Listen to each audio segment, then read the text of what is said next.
Actes chapitre 16, et au verset 14. On est heureux de voir des maisons qui servent le Seigneur ensemble. Oui, que la paix soit sur cette maison. Et on réalise dans la Bible, dans l'Ancien Testament, que la première famille qui est née a été tout de suite attaquée par Satan. Satan est l'accusateur des frères, mais il est aussi celui qui divise. Et il est venu diviser la maison d'Adam et Ève en amenant la jalousie, la haine et la colère chez Caïn pour tuer son frère. Et finalement, lorsque Adam et Ève ont pu à nouveau avoir un enfant dont son nom était Seth, quand Seth a eu lui-même des enfants, c'est là qu'on a commencé à invoquer le nom du Seigneur. Oui, moi et ma maison, nous servirons le Seigneur. Quand cette famille a été recréée, c'est là qu'on a commencé à invoquer Dieu. Parce que je crois qu'il y a une bénédiction qui repose sur les maisons et sur les familles. Dans Actes chapitre 16, et au verset 14, il est écrit « L'une d'elles, nommée Lydie, marchande de pourpre de la ville de Thyatire, était une femme craignant Dieu. » Bon, elle n'était pas encore sauvée. Elle avait une foi en Dieu. Et elle écoutait. Le Seigneur lui ouvrit le cœur pour qu'elle fût attentive à ce que disait Paul. Lorsqu'elle eut été baptisée avec sa famille. C'est intéressant parce que lorsqu'on lit ce texte, on voit que c'est l'histoire d'une femme, que son cœur s'ouvre, qu'elle est attentive à ce que dit Paul. Mais c'est étonnant parce qu'il n'y a pas qu'elle qui est baptisée, mais toute sa famille. Quand le salut est entré dans notre maison, nous avons tous été sauvés. Le salut, c'est pour toute la famille. Le salut, c'est pour toute la maison. Il y a d'abord eu ma mère qui a été la porte ouverte pour le salut dans notre maison. Puis ensuite, mon frère, ma sœur, moi-même avons été sauvés. Il y a également eu, un peu plus tard, Gwen, le mari de ma sœur, qui a ensuite été sauvé. Annabelle, mon épouse, avant qu'on puisse se fiancer, qui a ensuite été sauvée. Il y a eu Stéphanie, la femme de mon frère, qui avant leur mariage a également été sauvée. Mon père a ensuite été sauvé. La maman de Gwen a ensuite été sauvée. Le père d'Annabelle et la femme du père d'Annabelle ont ensuite été sauvés. Et nos enfants ont été sauvés. Et ce que Dieu a commencé à faire en sauvant la maison de ma mère, il a sauvé non seulement ma mère, mais toute sa maison, et plus de 15 personnes ont été sauvées par la suite. Et ce que Dieu a commencé à faire, il continuera de le faire à la mesure de notre foi et non seulement à la mesure de sa parole. Dieu travaille en fonction de la façon dont nous croyons sa parole. C'est pourquoi si nous croyons que une seule personne sera sauvée dans notre famille, une seule personne sera sauvée dans notre famille. Mais si nous croyons que sa parole, son onction, son esprit sont assez forts pour sauver toute notre famille sera sauvée. Il y a un homme qui, à l'époque, dans les années 70, a écrit le deuxième livre, celui qui était, après la Bible, le plus diffusé dans le monde. Il s'appelait George Cotting, et il croyait, plus que tout, cette parole qui dit « Crois au Seigneur Jésus, et tu seras sauvé, toi et ta maison. » Il avait pris cette parole à cœur comme une promesse de la part de Dieu, et toutes les personnes de sa famille, plus de 80 personnes, ont été sauvées, parce qu'il s'est tenu à la brèche en faveur de sa famille. Qu'il s'agisse de ses filles, de ses belles-filles, de ses fils, de ses petits-fils, de ses neveux, de ses nièces, de ses arrière-petits-enfants, jeunes ou vieux, hommes ou femmes, ils étaient tous sauvés parce qu'ils croyaient en cette promesse, que non seulement le salut était pour lui, mais le salut était pour toute sa maison. Il nous faut plusieurs passages dans la Bible pour construire une doctrine. Et nous allons voir que cette promesse, moi et ma maison, nous serons sauvés, est effectivement une promesse que nous pouvons croire et sur laquelle nous pouvons nous appuyer pour voir la puissance de Dieu sauver nos familles. Le salut n'est pas seulement pour moi, mais il est pour toute ma famille. Et comme Lydie qui craignait Dieu et dont la foi s'est transmise jusqu'à ses enfants, toute sa famille, la grand-mère de Timothée, la Bible nous dit qu'elle avait foi également. Et lorsque Paul va parler à Timothée, il va lui dire « Je garde le souvenir de ta foi sincère, cette foi qui habitait déjà dans ta grand-mère, et puis dans ta mère, et qui habite aussi en toi. » Cette foi a été transmise dans cette maison, de la grand-mère jusqu'à la fille et jusqu'au petit-fils qu'on appelle Timothée. Et Paul dira à ce Timothée, pour toi, reste attaché à tout ce que tu as appris et reçu avec une entière conviction. Tu sais de qui tu l'as appris. De qui l'avait-il appris? Non pas l'apôtre Paul, mais il avait d'abord entendu sa grand-mère, puis il avait entendu sa mère, puis ensuite l'apôtre Paul avait arrosé sur ce qu'il avait entendu. Il lui dit, depuis ton enfance, en effet, tu connais les saintes écritures. Elles peuvent te donner la vraie sagesse qui conduit au salut. La parole de Dieu conduit au salut par la foi en Jésus-Christ. Et il dit, toute l'écriture est inspirée de Dieu et utile pour enseigner, pour convaincre, pour corriger, pour instruire dans la justice, afin que l'homme, ou bien sûr la femme de Dieu, soit préparé, formé et équipé pour toute œuvre bonne. Aujourd'hui, je vais construire une doctrine, rappeler une promesse de la part de Dieu qui est actuelle aujourd'hui. C'est que le salut n'est pas seulement pour l'individu, mais le salut est pour la famille. Et en fait, dans la pensée de Dieu, Dieu, quand il sauve quelqu'un, il sauve une maison. Il y a l'histoire de cet homme, le geôlier, dans Actes chapitre 16 et au verset 31, donc c'est quelques versets plus loin. Après le salut de la maison de Lydie, il est écrit au verset 31, « Paul et Silas répondirent, « Crois au Seigneur Jésus, et tu seras sauvé, toi et ta famille. » Et ils lui annoncèrent la parole du Seigneur ainsi qu'à tous ceux qui étaient dans sa maison. Au verset 33, il les prit avec lui à cette heure même de la nuit, il lava leurs plaies. Aussitôt il fut baptisé, lui et tous les siens.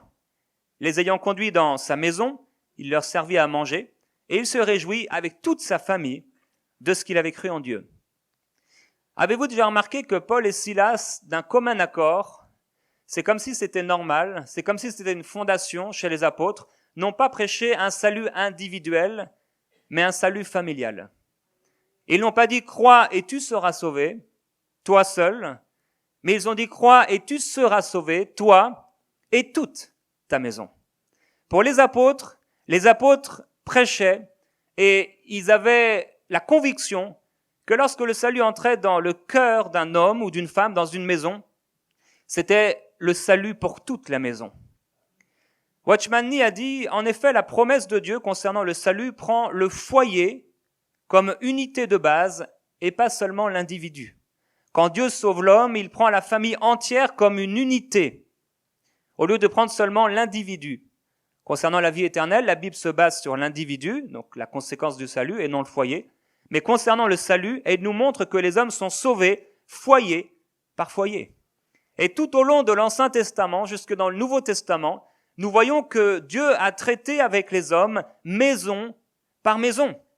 Il traite avec les hommes foyer par foyer. C'est l'unité la plus petite et on ne peut pas la réduire davantage à l'homme, à l'individu. Si quelqu'un croit au Seigneur Jésus, sa maison tout entière sera sauvée. C'est une promesse de Dieu pour nous, à laquelle nous devons croire, sur laquelle nous devons nous appuyer pour voir la puissance de Dieu se manifester sur sa parole. Oui, toute parole est utile et elle nous rend capables de voir ce Dieu qui est derrière sa parole pour l'accomplir. Si nous croyons que Dieu sauve seulement l'individu, nous allons voir un réveil qui vient goutte à goutte.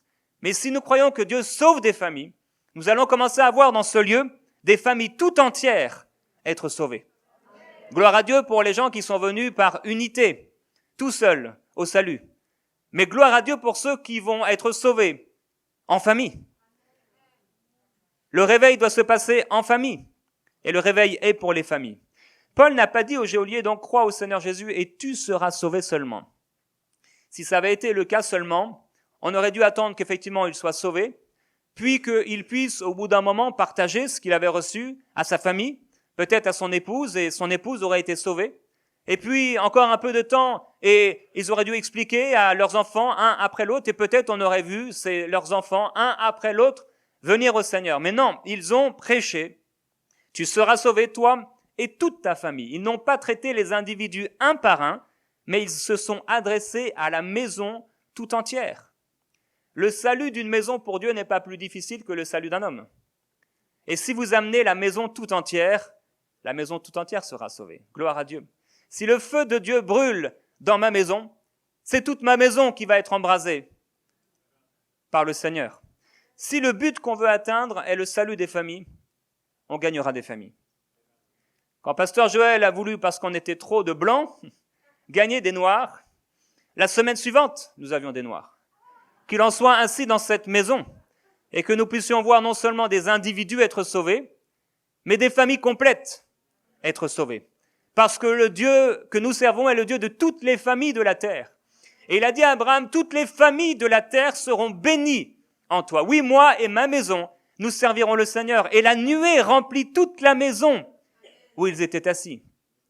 La nuée de Dieu, c'est pour toute la maison. Quand ils étaient assis, chacun d'eux a été rempli du Saint-Esprit. Le salut de Dieu est pour notre maison tout entière. Le geôlier était là dans cette prison et il travaillait de nuit. C'était son travail, un travail un peu particulier, dans cette prison un peu glauque. Et certainement, il ne devait pas souvent dormir avec son épouse, puisqu'il travaillait la nuit.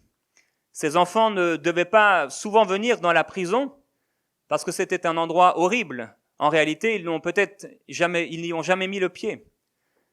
Bien qu'ils n'habitaient pas loin, puisqu'en fait, on a l'impression, en lisant le texte, qu'ils habitaient au-dessus de cette prison. La prison n'est pas un endroit pour la famille, et n'était pas un endroit pour sa famille. Et lui, ce geôlier, il passait des nuits entières complètement seul. Il était là seul dans cette prison, à entendre les prisonniers souffrir. Certains venaient d'être frappés, certains avaient des plaies qui étaient ouvertes, comme Paul et Silas, qui venaient d'être flagellés. Et il passait des nuits à entendre ces gens qui souffraient. Et il rentrait chaque jour pour rejoindre sa famille. Peut-être il se lavait, se sentant un peu sale, ayant passé ces temps dans cette prison, avec ces rochers, peut-être cette odeur de sang.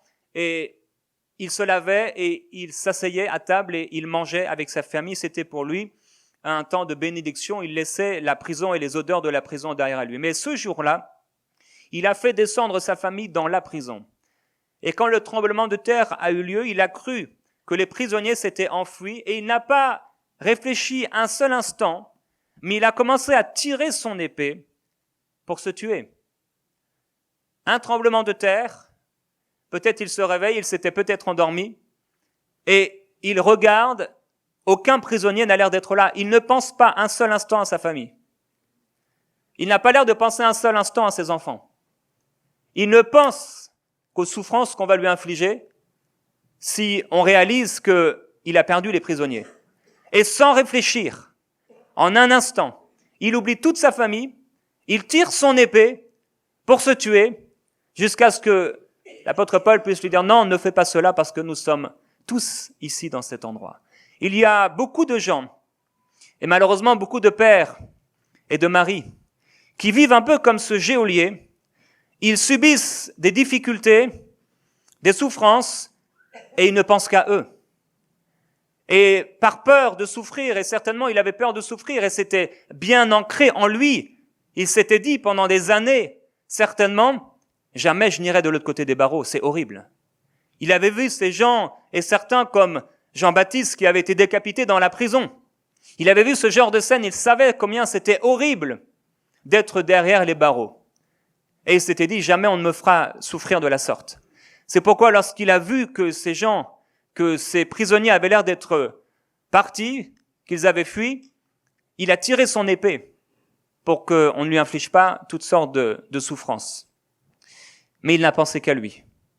Il ne voulait pas mourir dans cette prison horrible, et c'est comme si il n'a pas eu le temps même de monter, voir sa famille, même de leur dire au revoir, même de dire à ses enfants « je vous aime », peut-être de prier, même s'il avait peut-être une foi ou non en Dieu quelque part. Mais sa solution, c'était de tout arrêter et de se tuer. En fait, il était égoïste. Il ne pensait qu'à lui. Il était prêt à mettre fin à sa vie, mais aussi quelque part à son foyer, pour éviter la torture, mais ce qu'il ne savait pas, c'est qu'en moins de 2 heures, lui et toute sa famille allaient être sauvés et baptisés. Avant, toute sa famille était loin de Dieu, mais son salut a été en fait le salut de toute sa maison. Nous devons non pas fuir devant les difficultés et devenir la personne qui fait tomber la maison parce qu'on ne pense qu'à nous-mêmes, mais nous devons aller dans le lieu secret et être l'homme fort de nos maisons. L'apôtre Paul dit aux Corinthiens, soyez des hommes, fortifiez-vous. Lorsque nous sommes et nous rencontrons des difficultés, ce n'est pas le petit enfant qui doit relever la famille. Je dirais même, ce n'est pas dans le cœur de Dieu directement l'épouse qui devrait relever la famille, mais c'est le mari qui est le chef du foyer. Et Dieu a donné une autorité, qu'on le veuille ou pas dans cette génération, à l'homme. Et l'homme est le chef de son foyer et une bénédiction pour son foyer. Malheureusement, on trouve de moins en moins d'hommes dans l'église. On trouve de moins en moins d'hommes dans la vie. On trouve de moins en moins d'hommes dans cette génération. On trouve de plus en plus de femmelettes. Des gens qui ne tiennent pas leur position et qui, au moindre problème, à la moindre difficulté, sont ceux qui pleurent sur leurs épouses. Mais l'homme n'est pas censé pleurer sur l'épaule de son épouse. Il est censé, au contraire, relever son épouse et avoir des paroles de foi, afin que l'épouse ne soit pas elle qui a reçu un caractère peut-être plus fragile, qu'elle ne soit pas ébranlée, mais qu'au contraire, elle soit relevée et fortifiée par la foi de son mari. Oui, nous avons besoin d'hommes et de femmes, bien entendu, qui tiennent leur place, leur position.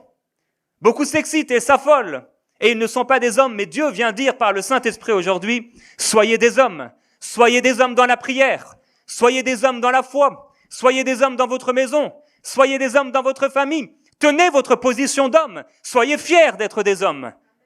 Ne devenez pas des femmelettes, demi-hommes, demi-femmes, sachez qui vous êtes. Et tenez cette position que Dieu vous a donnée, une position d'autorité. Oui, Dieu a placé comme tête sur le foyer l'homme. Qu'on le veuille ou pas, il l'a placé ainsi, avec des privilèges, avec aussi des responsabilités. Je ne veux pas être celui qui fait tomber ma famille. Je ne veux pas être celui qui va décourager ma famille. Je veux être celui qui va encourager ma famille. Je vais être celui qui va faire lever ma famille. Je vais être celui qui va booster ma famille, qui va fortifier ma famille. Je vais être celui qui, dans ma famille, prie le plus. Ou en tout cas, prie avec le plus de foi, avec le plus de passion. Je vais être celui qui est devant et pas celui qui est derrière. Comme Eden qui, lorsqu'elle avait 10 ans, m'encourageait à aller annoncer l'évangile dans les rues. Il est écrit, le mari non-croyant est sanctifié par la femme, et la femme non-croyante est sanctifiée par le frère. Autrement, vos enfants seraient impurs, mais maintenant ils sont purs. Ça veut dire qu'il y a une œuvre de sanctification qui commence à partir du croyant. Le croyant dans la maison est sanctifié par l'Esprit de Dieu, et il y a, frères et sœurs, une œuvre de sanctification. Ça veut dire que cette sanctification qui est sur le croyant va commencer à couler comme une rivière sur toute sa maison. Mais il n'y a pas seulement cet aspect de la sanctification, mais il y a aussi cet aspect du salut qui doit couler dans toute la maison. Mon propre salut va amener également le salut dans toute ma maison. Le salut qui m'a touché, le salut qui a touché ma mère, a amené le salut dans toute la maison. Et elle a amené le salut chez le gendre, chez la belle-fille, et maintenant chez les parents du gendre et de la belle-fille, ou des belles-filles. Et cette œuvre va continuer, et elle doit croître, et nous devons nous tenir sur cette promesse. Oui, toi et ta famille, vous serez sauvés. Le prophète Jérémie, dans son merveilleux livre des Lamentations, il dit « Mes yeux se consument dans les larmes, mes entrailles bouillonnent, ma bile se répand sur la terre à cause du désastre de la fille de mon peuple, des enfants et des nourrissons en défaillance dans les rues de la ville. » On a besoin d'avoir des hommes qui ont le caractère du prophète Jérémie, qui avaient un caractère d'intercession, qui pouvaient tenir dans son cœur n'était pas trop étroit, pour la fille de son peuple, pour Jérusalem. Son cœur n'était pas trop étroit, mais son cœur était large.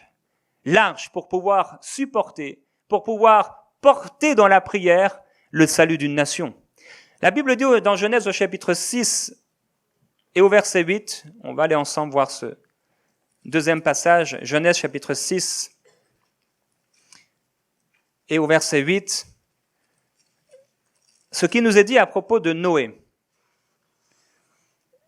Il écrit au verset 8, « Mais Noé obtint la faveur de l'Éternel. » Un seul homme a obtenu la faveur de l'Éternel. Au verset 9, « Voici la postérité de Noé. Noé était un homme juste et intègre dans son temps. Noé marchait avec Dieu. » Il n'y avait qu'un homme qui marchait avec Dieu. Un seul juste sur toute la terre. Il est écrit, Noé engendra 3 fils, Sem, Cham et Japheth. Et au chapitre 7, au verset 1, l'Éternel dit à Noé, entre dans l'arche, toi et toute ta famille, car j'ai vu que devant moi tu es juste parmi tes contemporains. Ce n'était pas toute sa famille qui était juste, mais il y avait un seul juste. Mais pourtant, toute sa famille est entrée dans l'arche. Dieu n'a pas regardé la famille directement comme étant juste parce qu'il n'a pas trouvé chez Sem, Cham, Japheth, ou même leurs femmes, des gens justes. Ils n'étaient pas justes, ils étaient injustes. Noé, lui, marchait avec Dieu. Il n'est pas dit de Sem qu'il marchait avec Dieu, de Cham qu'il marchait avec Dieu, de Japheth qu'il marchait avec Dieu. Mais il est dit que Noé seul marchait avec Dieu. Mais lorsque Dieu a vu Noé, il a vu sa maison. Lorsque Dieu a sauvé Noé, il a sauvé sa maison. Et lorsque Dieu vient pour nous sauver, il vient pour sauver toute notre maison. Il n'y en a pas un qui va rester en dehors de l'arche. Ils vont tous entrer dans l'arche, les uns après les autres, et la porte ne se fermera pas par Dieu avant que tous soient rentrés. Ils vont tous entrer les uns après les autres, jusqu'à ce que Dieu dise, toute la maison a été sauvée, je peux fermer l'arche, je peux fermer la porte de l'arche. Oui, toi et ta maison, tu seras sauvés. Dans Hébreu, il est écrit que c'est par la foi que Noé, divinement averti des choses qu'on ne voyait pas encore, et saisi d'une crainte respectueuse, construisit une arche pour sauver sa famille. 8 personnes en tout, 4 époux et 4 épouses. Il a construit une arche pour sauver sa famille. Il n'a pas pensé qu'à lui seul, il a pensé à toute sa famille. Et il y avait de la place dans l'arche pour toute sa famille. Il y avait assez de pièces pour toute la famille. Il y avait 4 chambres là, pour toute sa famille. Jésus dit que à l'époque de Noé, les hommes, ils mangeaient, ils buvaient, ils se mariaient et ils mariaient leurs enfants. C'était une histoire de famille. Jusqu'au jour où Noé entra dans l'arche, c'est ce que Jésus dit. Le déluge vint et les fait tous périr. Jésus ne dit pas que sa famille rentra dans l'arche. Jésus dit jusqu'au jour où Noé entra dans l'arche. Ça veut dire que dans la pensée de Dieu, dans la pensée de Jésus, quand Noé est entré dans l'arche, c'est toute sa maison qui est entrée dans l'arche. Quand Dieu vient sauver un individu dans une famille, il vient pour sauver toute la famille. Parce que le royaume de Dieu est semblable à une femme qui a mis un peu de levain dans la pâte, jusqu'à ce que toute la pâte soit levée. Comme un grain de moutarde qui, lorsqu'il est semé, il devient la plus grande des plantes du potager. Le royaume de Dieu va de l'avant. Le royaume de Dieu avance et le royaume de Dieu progresse. Le royaume de Dieu dans le cœur d'un homme est censé progresser parce qu'il nous appelle à aller de gloire en gloire. Et le salut de l'individu est le salut non seulement pour l'individu, mais pour toute la maison. Noé était le seul homme juste, pas sa famille. Et Dieu parlera à Ézéchiel, il dit, Ézéchiel, fils d'homme, tu habites au milieu d'une famille de rebelles qui ont des yeux pour voir et qui ne voient pas, des oreilles pour entendre mais qui n'entendent pas. Oui, parce que c'est une famille de rebelles. Nous pouvons vivre des fois dans une famille de rebelles. Ça arrive à certaines personnes qui sont dans une famille de rebelles, mais tu n'es pas obligé de les suivre et tu n'es pas obligé de subir leur choix. Tu peux les porter et choisir à leur place parce que Dieu t'a établi en autorité sur ta famille. Et sur ta maison, ils peuvent être une famille de rebelles, mais même si tu es le plus petit, et même si tu es l'épouse, et que ton mari est incrédule et pervers et souillé, tu as reçu, à cause de ta nouvelle naissance, l'autorité, à cause du Saint-Esprit en toi, qui est plus fort que celui qui vit chez ton mari, chez tes enfants, la capacité, l'autorité devant Dieu, devant les anges et devant le royaume satanique, de porter toute ta famille dans l'arche. dans le salut. Et par la prière, tu peux les sauver les uns après les autres. Un nouveau croyant devrait amener chaque membre de sa famille dans l'arche. Et vous pouvez dire au Seigneur, j'ai cru en toi. Et tu as dit que mon foyer tout entier peut entrer dans l'arche. Alors Seigneur, sur ta parole et sur cette promesse, toute ma famille va entrer dans l'arche. Toute ma famille va entrer dans le salut parce que le salut est venu sauver non seulement ma vie, mais mon foyer tout entier. Et Dieu honorera votre foi. Dans l'Ancien Testament, il y avait un signe comme quoi on appartenait à Dieu. Tous les mâles étaient circoncis. C'était une circoncision non seulement pour le père, mais c'était pour toute la famille, tous les hommes, l'autorité de la famille. Lorsque, à la Pâque, on prenait un agneau, l'agneau n'était pas seulement mangé par le chef de la famille, mais tous les enfants, l'épouse et le père mangeaient de cet agneau. Ils mangeaient ensemble de cet agneau et ils n'en laissaient aucun reste. Tout l'agneau devait être mangé et toute la famille en avait un bénéfice. Lorsqu'ils ont appliqué le sang de l'agneau des boucs sur les linteaux des portes et que l'ange exterminateur a passé au-dessus des maisons, il est venu ravager les maisons des Égyptiens, mais il n'a pas ravagé les maisons des Israélites parce qu'il y avait le sang et la protection était pour toute la maison. Le sang ne protégeait pas seulement le père qui avait offert en sacrifice cet agneau et qui l'avait mangé, mais tous ceux qui avaient mangé de l'agneau étaient protégés par le sang. Oui, le sang protégera non seulement moi, mais il protégera toute ma famille. C'est pourquoi il n'y aura pas d'accident, il n'y aura pas de maladie. Et si le diable se lève contre moi, par l'autorité que Dieu m'a donnée, le salut germera, le salut se manifestera et la gloire du Seigneur se lèvera sur moi. Oui, si l'ennemi se lève comme un fleuve, l'Éternel le mettra en déroute. Le salut est pour toute ma famille. Le salut est destiné pour la maison tout entière. Et dans l'Ancien Testament, le sacerdoce, la sacrificature était encore familiale. Il dit à Aaron, toi et tes fils et la maison de ton père avec toi. C'était une histoire de famille. Ils servaient Dieu en famille. De génération en génération, Abraham, Isaac, ils servaient Dieu en famille. Et dans Genèse au chapitre 46, il est écrit au sujet de Jacob et de Joseph, au verset 6.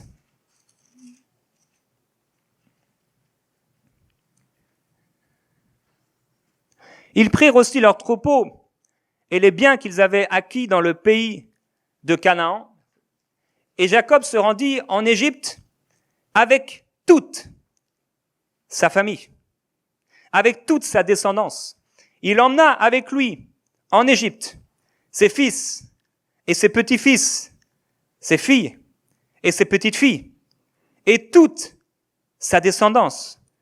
Voici les noms des fils d'Israël qui vinrent en Égypte. Jacob et ses fils. Premier-né de Jacob, Ruben. Fils de Ruben, Enoch, Palou, Hetzron et Carmi. Fils de Siméon, Yemuel, Yamin, Ohad, Cami et Tsoar. Et Saül, fils de la Cananéenne. Fils de Lévi, Gershon, Kehat et Merari. Fils de Juda, Er, Onan, Shelah, Péret, Zézéra. Personne n'était mis de côté. Il les a tous amenés avec lui. Et ils étaient 70. Il est écrit, Joseph dit à ses frères et à la famille de son père, je vais avertir Pharaon et je lui dirai, mes frères et la famille de mon père qui étaient au pays de Canaan sont arrivés auprès de moi. Et plus tard, il est écrit, Joseph fournit du pain à son père et à ses frères et à toute la famille de son père selon le nombre des enfants. Joseph avait un cœur pour toute la famille. Toute leur famille est entrée dans l'arche. Toute leur famille a été bénie. La bénédiction était pour l'ensemble du foyer, pour l'ensemble de la famille. Joseph a vu grand. Son cœur n'était pas trop étroit pour porter 70 personnes. Et même si ses frères avaient été injustes, et même si ses frères étaient des meurtriers, et même si ses frères l'avaient vendu comme on vend un enfant pour se prostituer, il l'avait vendu comme un esclave. Son cœur était assez grand, assez large pour aimer et pour porter toute la famille au salut, pour pourvoir aux besoins de toute la famille. Il a dit, vous amènerez tout le monde. Vous n'en laisserez pas un seul. Et c'est pourquoi, lorsque son père a cru qu'il était mort, il a pleuré, parce que c'est comme s'il y en a un qui meurt, c'est comme si toute la famille mourait. Quand un membre est triste et pleure, c'est toute la famille qui pleure et qui est triste. Le salut de Dieu est pour toute la famille. Cette semaine, Yveline me disait ou disait à Annabelle que Sophia avait eu du mal à dormir une nuit parce qu'elle ne voulait pas rester seule dans sa chambre. Et disait ça à Louis, et Louis lui a dit, bien oui, je sais, je suis allé la voir pour lui dire que Jésus était avec elle. Si un enfant de 5-6 ans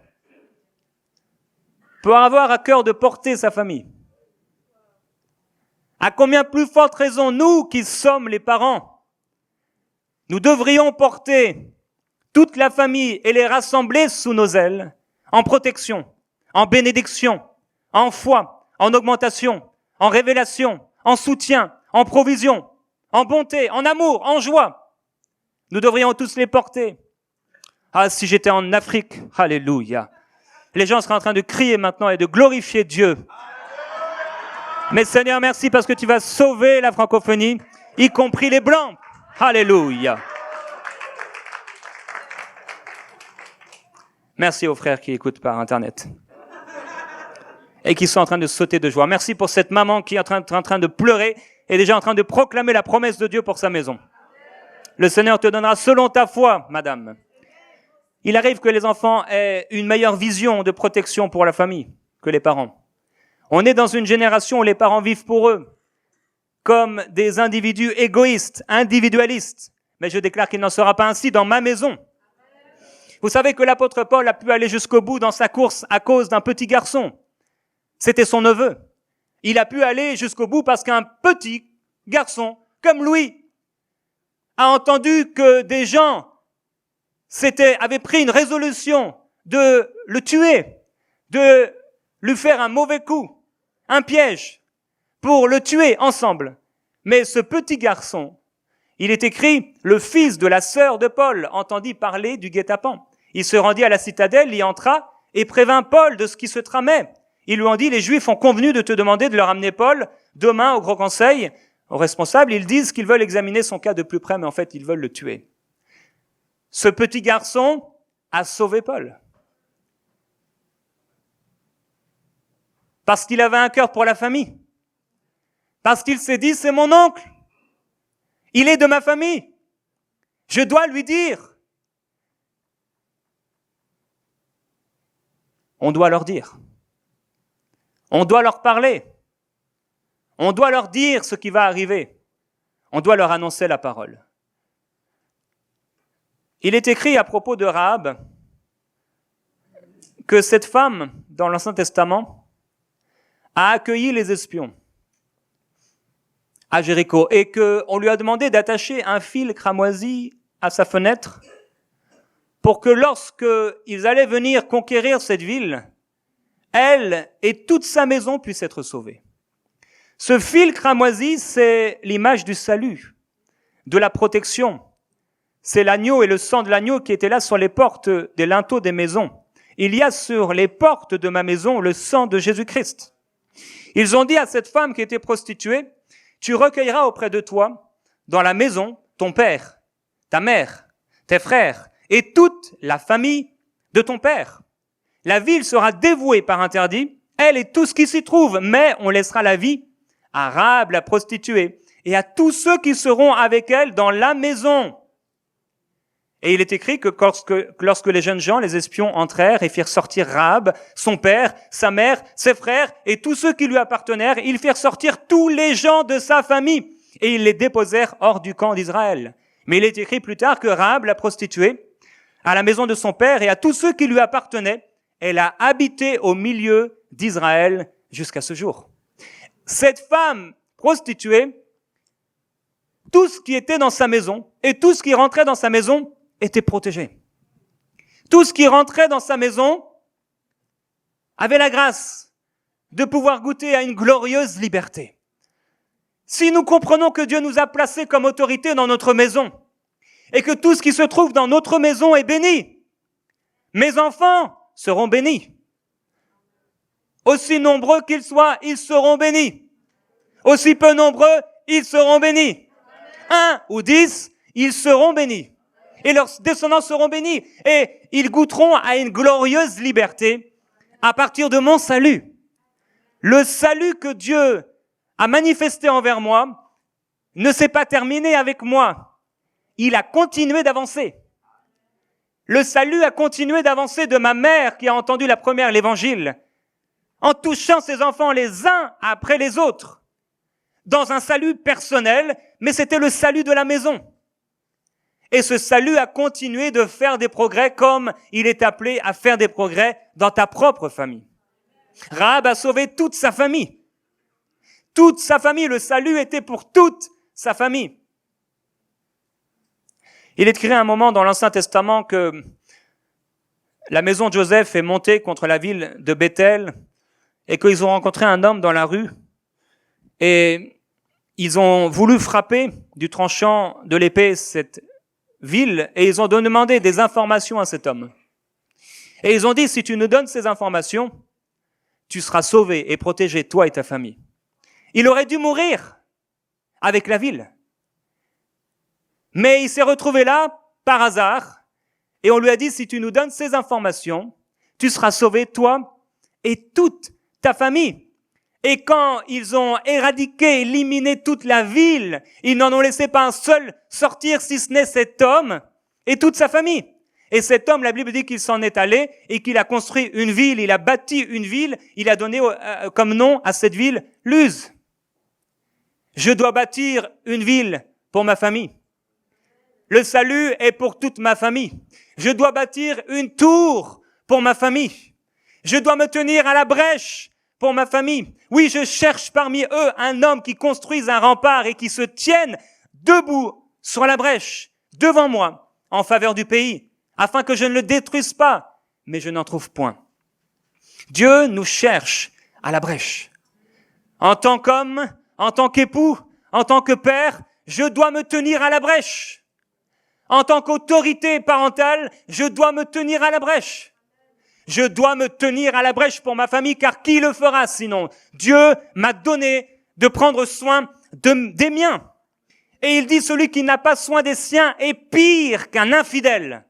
Comment pourrais-je prendre soin des miens, si ce n'est avant toute chose, de prendre soin du salut de leur âme? Et par la prière, déclarer des paroles de bénédiction, des paroles de santé, des paroles de grâce, des paroles de privilège, des paroles de gloire, des paroles de bénédiction avec tout ce qu'elle contient. Je dois, par ma parole et par ma prière, proclamer la bénédiction sur toute ma famille et toute ma famille sera bénie. Car Dieu a institué des autorités. Il les a placées pour faire du bien. De toute l'éternité, Dieu a placé des systèmes d'autorité. Dans les lieux célestes, il y a des systèmes d'autorité. Il y a les anges, il y a les archanges. Ils ont tous des responsabilités dans le royaume de Dieu. En enfer et dans le royaume satanique, il a copié, mal copié, mais copié quand même, le système divin. Et il y a également des autorités. Il y a des démons, il y a des chefs de démons. Il y a, là encore, des autorités. Chaque autorité a une portée de puissance. Quand nous voyons dans la rue une voiture de police, on ne voit pas le visage de la personne qui est dedans. C'est peut-être Mickey à l'intérieur, c'est peut-être Donald Duck ou je ne sais qui, mais on va quand même s'arrêter. Pourquoi? Parce qu'on n'a même pas le temps de voir le visage de la personne. On ne sait même pas si elle est maquillée. Mais on sait une chose, c'est la police. On ne sait pas s'il est beau, grand, joli, ou on ne sait pas s'il a 10 ans. C'est peut-être un bébé qui est en train de conduire. On a peut-être posé un bébé pour se moquer de toi, mais qu'est-ce que tu fais? Tu commences à décélérer. Tu freines un peu, parce que tu vois la police.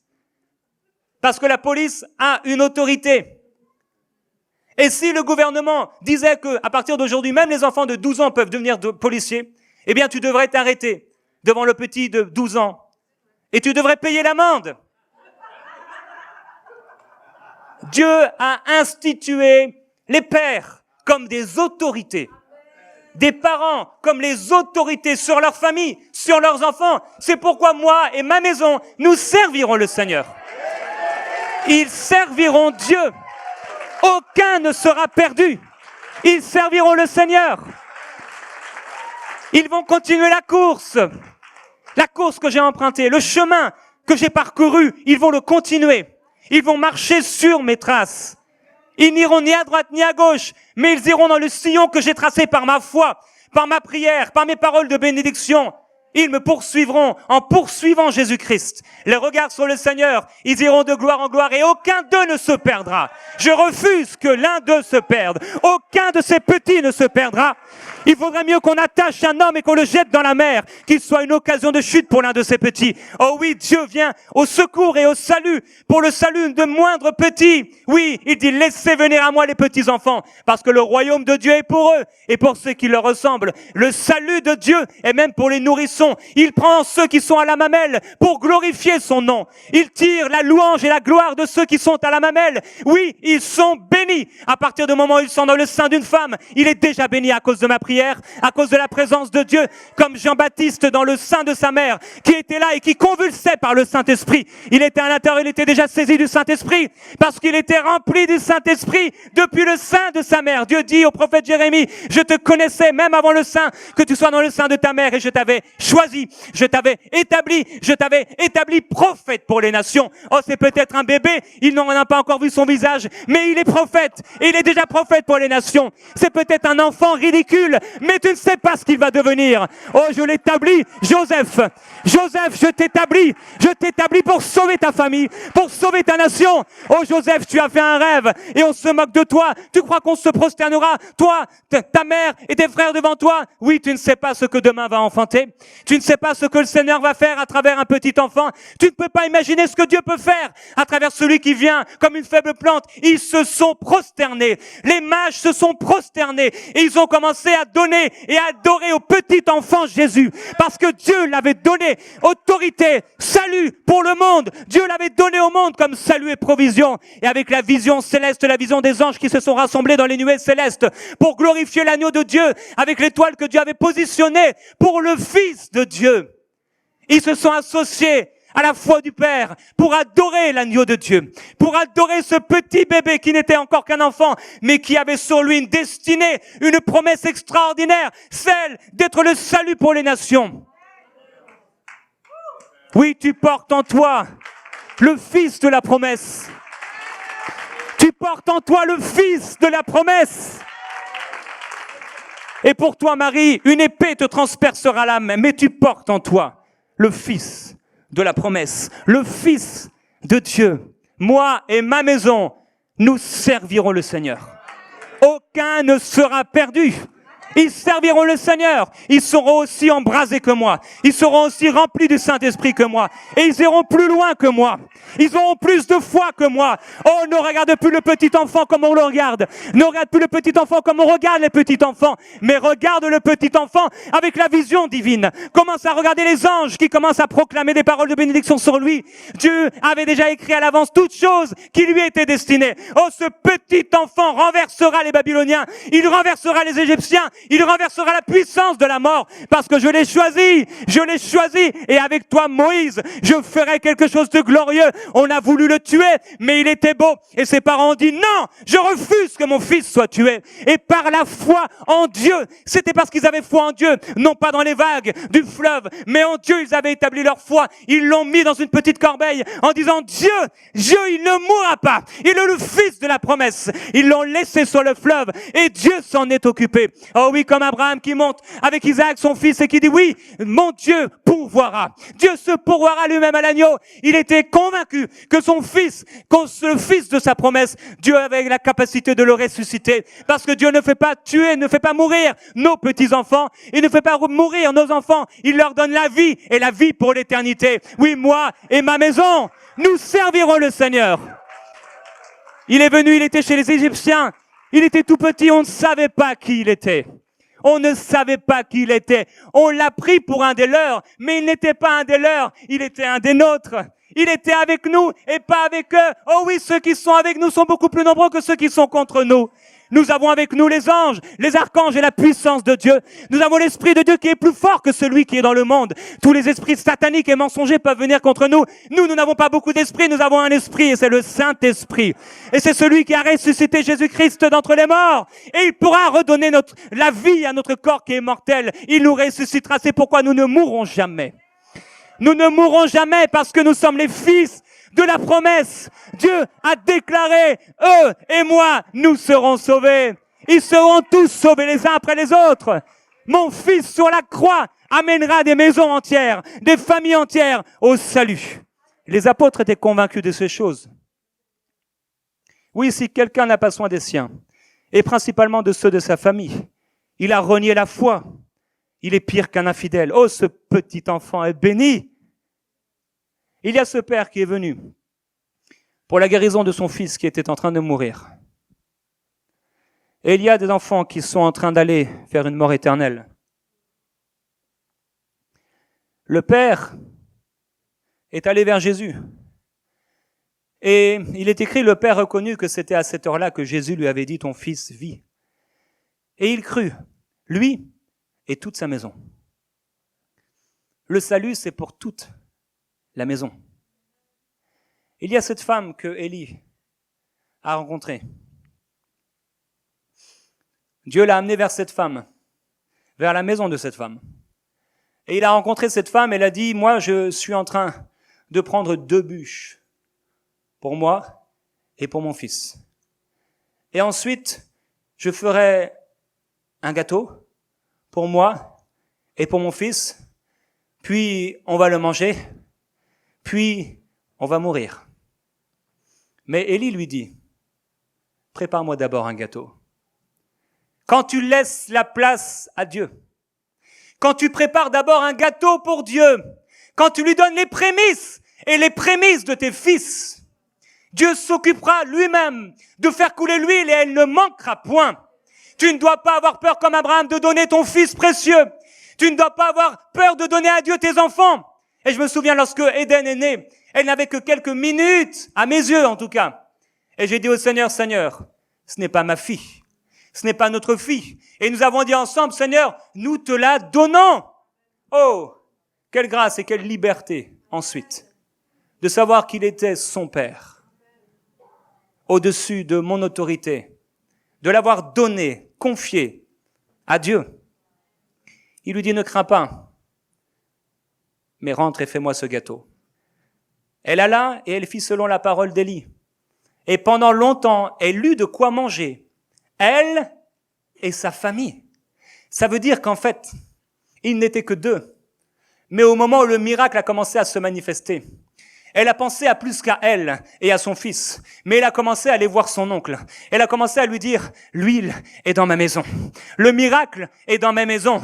Dieu est dans ma maison. La grâce est dans ma maison. Mon oncle vient dans ma maison.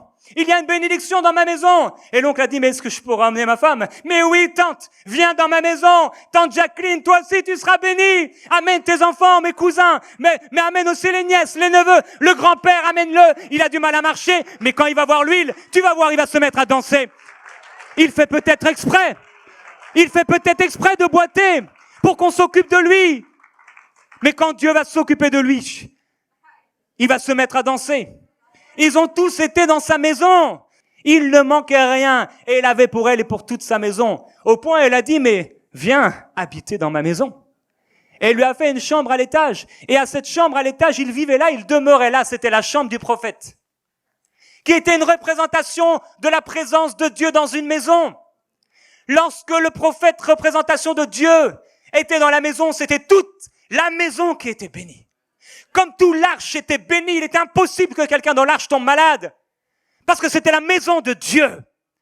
Oh oui, la maison de Dieu. La nuée remplit toute la maison. Et la nuée remplit ma maison. L'Esprit de Dieu parcourt ma maison. L'Esprit de Dieu est dans ma maison.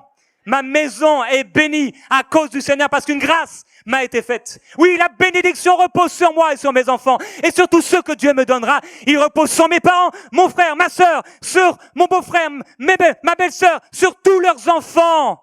La bénédiction du Seigneur sur mes cousins, sur mes cousines, sur mes tantes et sur mes oncles. La bénédiction du Seigneur sur mes grands-parents. Elles doivent être sauvées. La bénédiction du Seigneur prendra fin à partir du moment où notre foi prendra fin et s'éteindra. Mais si notre foi continue d'avancer, elle fera couler le salut et la bénédiction partout et elle peut aller dans notre maison. Oui, toute sa maison a eu de quoi à manger. Et au bout d'un moment, elle est venue auprès du prophète parce qu'il s'est passé quelque chose de bizarre. Quelque chose qui n'aurait pas dû arriver. Sa maison était bénie, mais son fils est tombé malade et est mort. Et il lui a dit, mais est-ce que tu es venu, toi? Est-ce que tu es venu dans ma maison, chez moi, pour rappeler le souvenir de mon iniquité et pour faire mourir mon fils? Il lui a répondu, mais donne-moi ton fils. Et il le prit du sein de sa mère, le monta dans la chambre haute où il demeurait et le couchait sur son lit. Et la vie, l'esprit de résurrection qui était en lui, donna vie à cet enfant. Parce que quand Dieu amène une bénédiction dans une maison, il ne la reprend pas. Et parce que la bénédiction de Dieu n'est suivie d'aucun chagrin. Et parce que les fils sont une bénédiction. Alors ils ne me procureront pas de chagrin. Je refuserai de pleurer, mais je marcherai par la foi comme cette femme. Tout va bien. Tout va bien. Ma maison est bénie. Qui est mon Père? Qui est mon Dieu? Jésus dit, mais n'appelez personne Père sur la terre ou directeur. Je suis votre Père. Je suis votre directeur. Toute la maison était bénie à cause d'Élie l'intercesseur. Et lorsque l'arche de l'Éternel a été déposée dans la maison d'Obed-Édom, de la ville de Gath, l'Éternel a béni Obed-Édom et toute sa maison. Dieu voit le salut comme un salut de foyer, un salut qui doit se manifester pour toute la maison. Alors on peut dire, oui Seigneur, tu as dit que tu traites avec ma maison et pas avec moi seul, c'est pourquoi je te demande de sauver ma maison tout entière. Mes choix en tant que chef de ma maison ont des conséquences sur toute ma maison. Est-ce que je vais accueillir la présence de Dieu dans ma maison? Je suis la porte de ma maison. Est-ce que je vais être rebelle et amener la malédiction dans ma maison au lieu d'apporter la bénédiction? Jésus dit, lorsque vous allez aller dans une ville et que vous rencontrez un homme de paix, dites à cet homme que la paix soit sur cette maison. Il fallait qu'un homme de paix soit rencontré pour que la paix de Dieu soit déposée sur cette maison. Si cet homme n'était pas un homme de paix, si cet homme critiquait et murmurait les autorités que Dieu avait placées dans sa vie, si cet homme était encore en train de critiquer, de calomnier son prochain, si cet homme était en train de calomnier et de juger, il n'était pas juste, il n'était pas Noé, il n'était pas un homme selon le cœur de Dieu. Et la paix ne venait pas sur cette maison. Mais s'il arrivait dans une maison et qu'il ne trouvait pas là un homme de paix, mais si c'était un homme colérique, si c'était un homme méchant, si c'était un homme qui amenait la malédiction, si c'était un homme qui battait sa femme, alors la paix ne pouvait pas reposer sur sa maison. Et il devait sortir de cette maison, mais non seulement de cette maison, mais de toute la ville, et secouer la poussière de leurs pieds, pour qu'aucune poussière de malédiction, de déshonneur ne puisse toucher à ce qui est saint. Oui, nous sommes le temple du Seigneur. Je suis la maison de Dieu, et je suis la porte du salut pour ma maison. Mais si on trouvait un homme de paix, toute sa maison était maintenant dans la paix. Jésus dit, à propos de cette histoire qu'il raconte, après que la poussière ait été détachée des pieds, il dit, Sodome sera traitée avec moins de rigueur que cette ville-là. Et il commence à parler à des villes, malheur à toi, Bethsaïda, malheur à toi, Chorazin, parce que si les miracles qui se sont produits au milieu de toi avaient eu lieu à Tyr et à Sidon, il y a longtemps que leurs habitants se seraient repentis. Dieu a l'air de traiter des fois avec des villes. Il a l'air de traiter avec des maisons tout entières. Il a l'air de traiter avec des foyers. Oui, la paix de Dieu vient maison par maison. Elle n'est pas seulement donnée à l'individu, elle est donnée à la maison. Et si quelqu'un dans une maison est digne de paix, toute la maison est remplie de paix. Il y a ces gens qui se sont levés contre Moïse, le serviteur de Dieu. Et Moïse a dit, éloignez-vous de leur tente, donc de leur maison. Éloignez-vous d'eux rapidement, c'était les fils de Corée.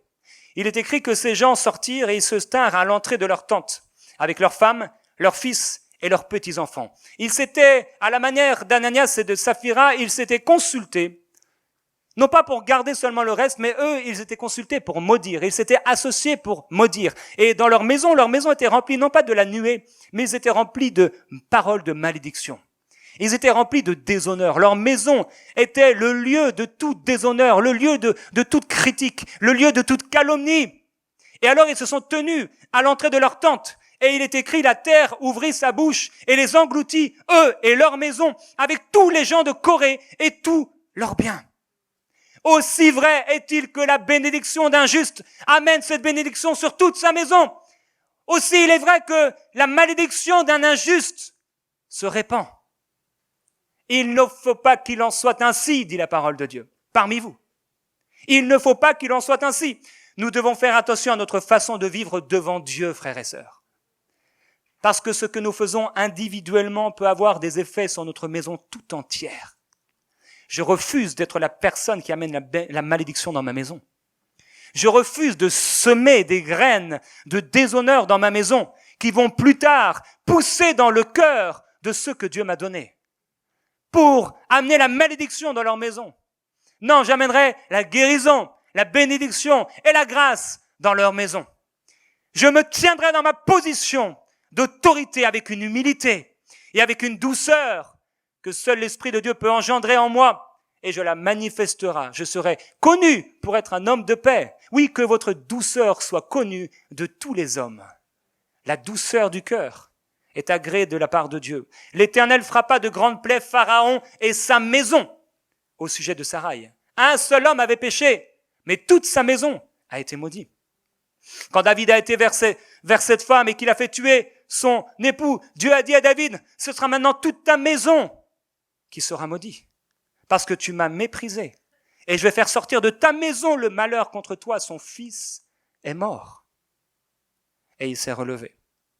Il y a des gens qui ont refusé d'apporter de l'aide à ce David. Et c'était des chefs, des responsables de la ville. David va se saisir d'un jeune homme et va l'interroger.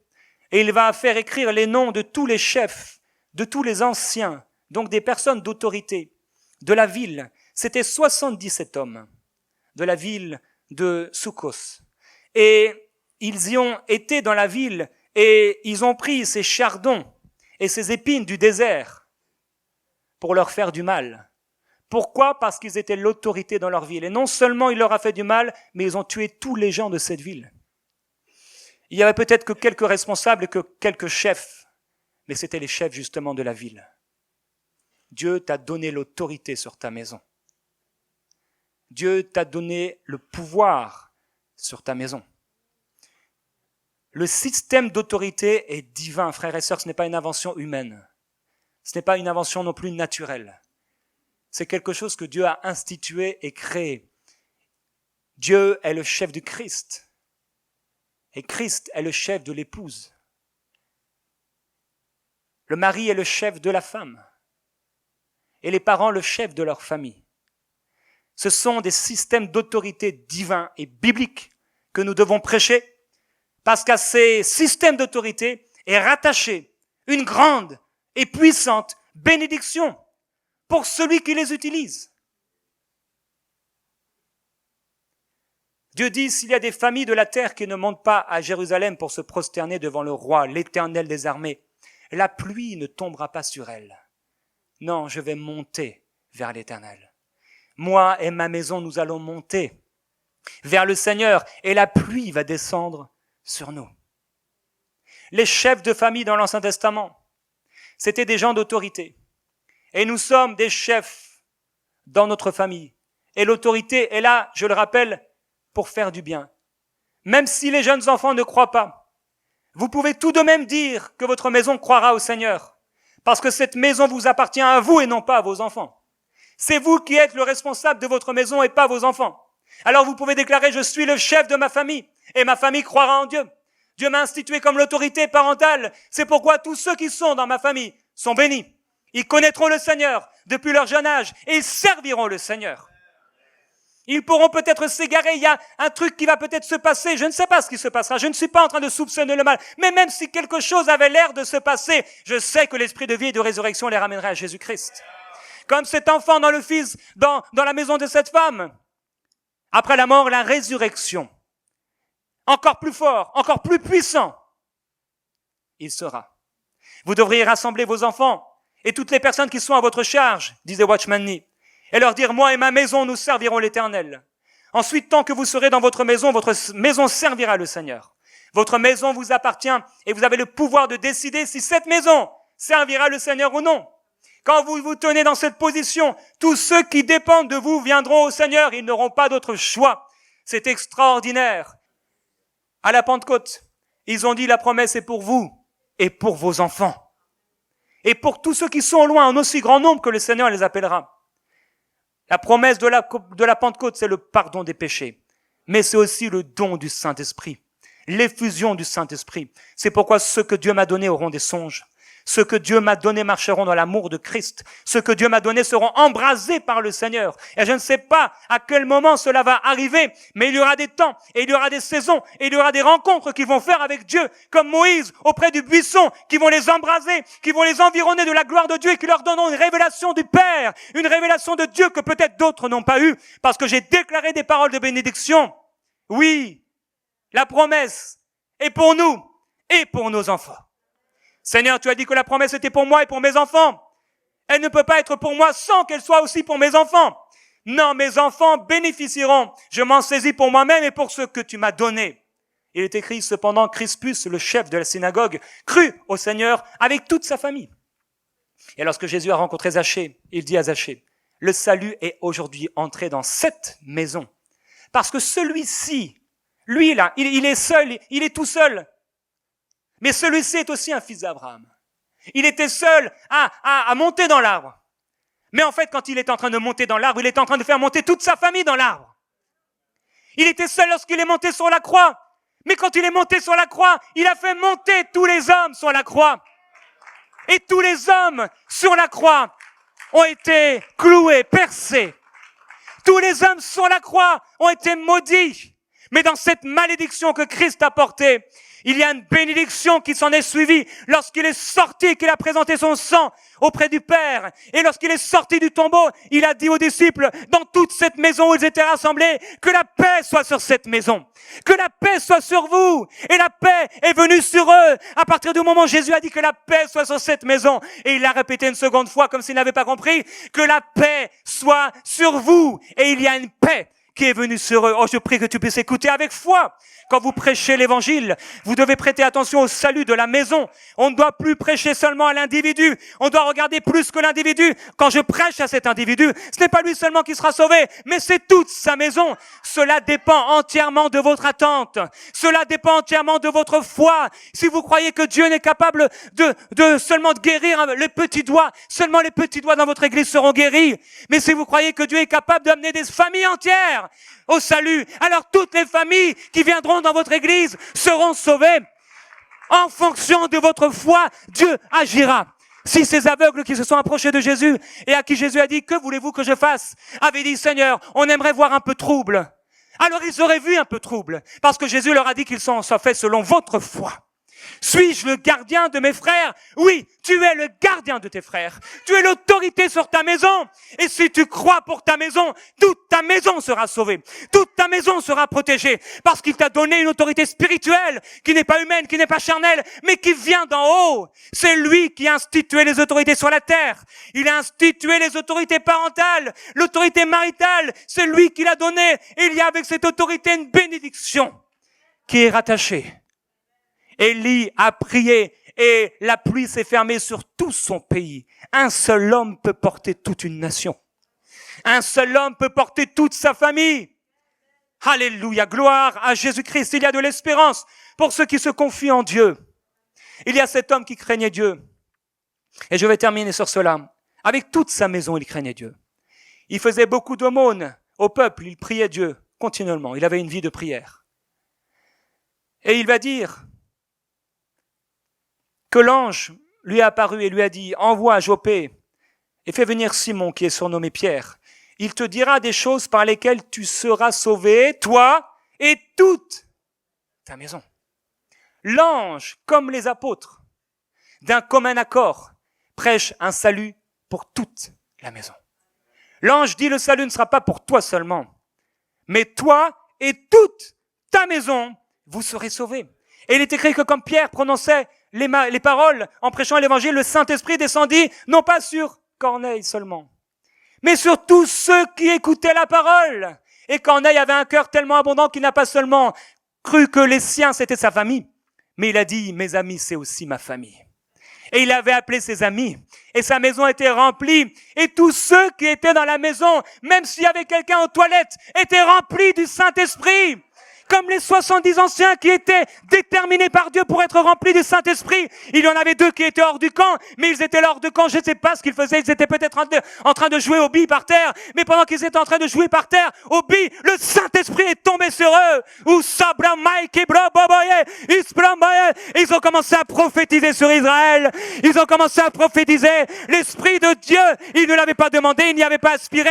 Ils avaient peut-être même méprisé le Saint-Esprit. Mais parce que l'Esprit qui était sur Moïse est venu sur les 70, même les 2 qui n'étaient pas venus ont été bénis. Oh, peut-être qu'elle va peut-être s'éloigner. Peut-être qu'elle est loin. Peut-être que ton enfant est loin. La mienne, elle est pas loin. Elle est proche. Elle est dans le cœur de Dieu. Mais peut-être que la tienne est loin. Mais même si elle est loin, même si elle est hors du camp, même si elle est hors de la maison, elle sera remplie du Saint-Esprit.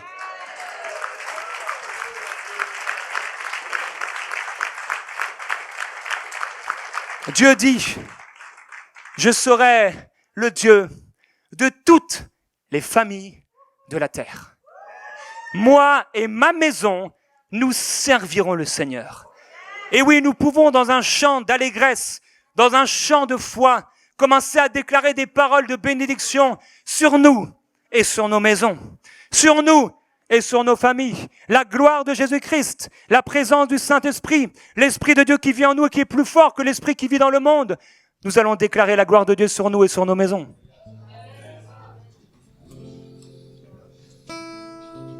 Alléluia. Merveilleux Jésus-Christ. Alléluia. Il y a quelqu'un qui doit se lever pour prendre autorité sur sa maison. Il y a quelqu'un qui était en malédiction sur sa maison et qui doit se repentir maintenant. Et tu vas te repentir même devant tes enfants et devant ton épouse. Toi qui amenais la malédiction, toi qui étais celui qui décourageait, ton temps de découragement est terminé. Le Seigneur lève en toi un esprit nouveau, un esprit fort, alors que tu réponds à la parole de Dieu dans ton esprit maintenant, et qu'il est derrière sa parole pour l'accomplir. Alors que tu étais celui qui amenait la destruction et la désolation. Alors que quand tu entrais dans ta maison, alors que ta femme, alors que tes enfants étaient bénis, et que quand tu entrais, ça amenait une noirceur des ténèbres, il n'en sera plus jamais ainsi. Yes. Tu augmenteras la bénédiction, tu augmenteras la joie de ta maison. Tu seras le sujet de la joie de ta maison, et tes enfants n'auront pas honte de ton caractère. Tes enfants n'auront pas honte de toi, mais tes enfants se réjouiront à ton sujet. Et ils diront à leurs enfants, et ils diront aux petits de leurs enfants, oh, mon père était un homme de foi, ma mère était une femme de foi. Alléluia. Quelqu'un est en train de se lever dans sa maison. Dans sa maison. Il y a quelqu'un qui avait délaissé cette position dans sa maison et qui doit se lever maintenant. Il a laissé les circonstances déterminer la foi de leurs enfants. Il a laissé l'Église déterminer la foi de leurs enfants. Il a laissé les frères et les sœurs déterminer la foi de leurs enfants. Il a laissé l'éducation gouvernementale déterminer la foi de leurs enfants. Il a laissé les copains, les copines de classe, les collègues, les camarades déterminer la foi de leurs enfants. Mais maintenant il se lève et il dit, oh non, plus jamais je ne laisserai quelqu'un déterminer la foi de mon enfant. Dieu m'a donné l'autorité. Et même si je suis la seule femme dans ma famille, comme Rahab la prostituée, j'entrerai et je ferai entrer dans ma maison le salut et la gloire de Dieu. Et tous seront sauvés. Oui, tous plieront le genou devant les rois des rois et le Seigneur des seigneurs. Oui, moi et ma maison, comme dit Josué, nous servirons l'Éternel. Oui, je déclare sur ma famille la gloire de Dieu. Je déclare que ceux qui résistaient ont le cœur tout à coup tendre. Je déclare que le Saint-Esprit est en train de travailler maintenant dans le cœur de mes enfants, dans le cœur de mes grands-mères, dans le cœur de mes oncles et de mes tantes. Je déclare que ceux qui avaient méprisé l'histoire de Dieu dans notre famille vont commencer maintenant à avoir soif et à avoir faim. Je déclare que ceux qui n'ont pas été sauvés dans la famille de Stéphanie arrivent au salut maintenant par la puissance de Dieu. Dans la famille de Gwen, par la puissance de Dieu au salut. Dans la famille d'Annabelle, le salut par la puissance de Dieu. Dieu m'a donné l'autorité et je l'utilise. Je ne suis pas sans autorité. Je suis assis dans les lieux célestes avec Jésus-Christ. Et il y a peut-être un enfant qui va se lever maintenant dans sa maison.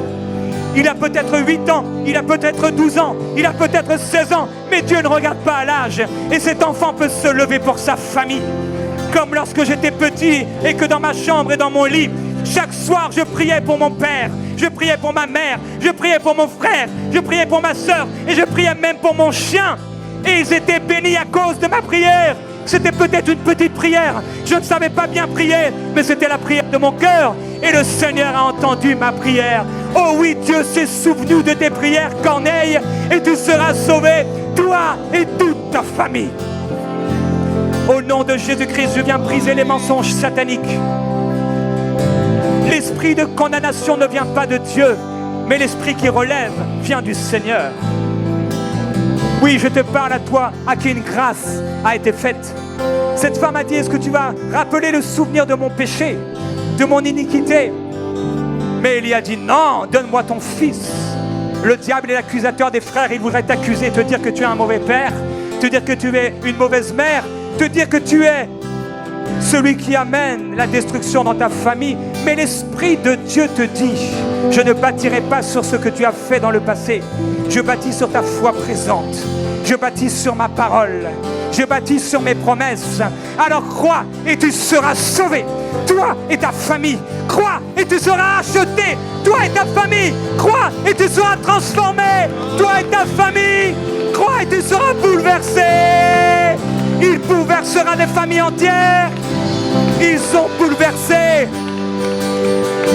Ils ont dit à propos des apôtres, ce sont eux, ils sont en train de bouleverser des nations. Toi et ta maison, tu seras sauvé.